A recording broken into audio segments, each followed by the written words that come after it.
So I've been gathering signatures. I think yesterday we gathered like 80, almost 100 signatures. So that was pretty exciting. Let me see if I have the rule thing. No, I gave it to him. Is it on mine though? Do I have it? No.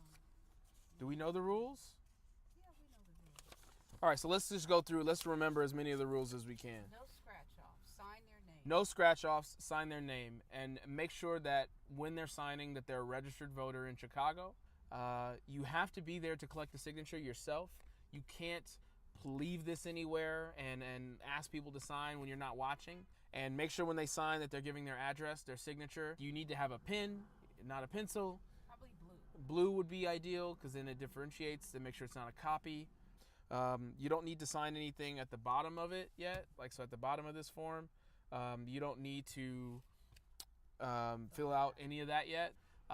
To get it notarized, you need to interface with our campaign team, and we'll set you up with a time to make sure that each page of the signatures that you collect get notarized. All we're asking you to do is gather 10 at a time per week.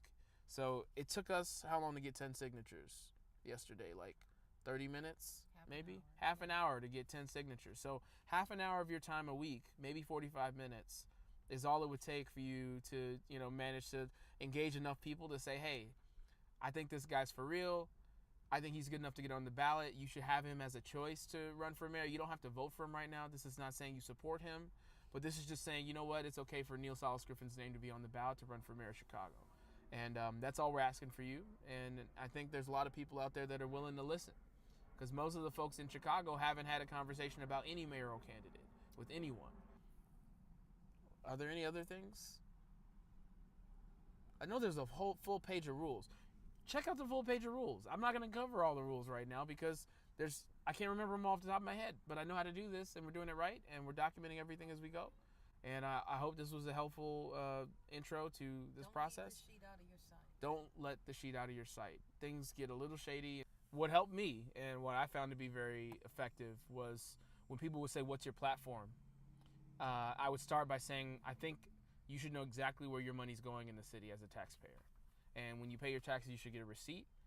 Once you get that receipt, I would like you all to have a lot more say about where that money's going. And here's where I think it should go. And I talk about some of our positions and policies around reinvesting in neighborhood schools, around doing more than just hiring more police, but investing in earlier preventive mechanisms to end violence in our city. So that's everything from supporting mental health services to improving education opportunities to creating better wraparound services after and before school.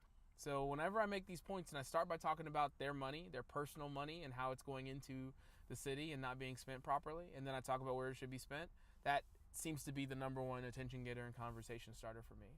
Because if we pull this off, people will take us seriously, no matter how everything else goes. If our name's on the ballot, we're in the mix, we're in the race, and we have a chance at winning. So help us do that, and we'll roll from there. Any final things, Ma? Have fun. Have fun.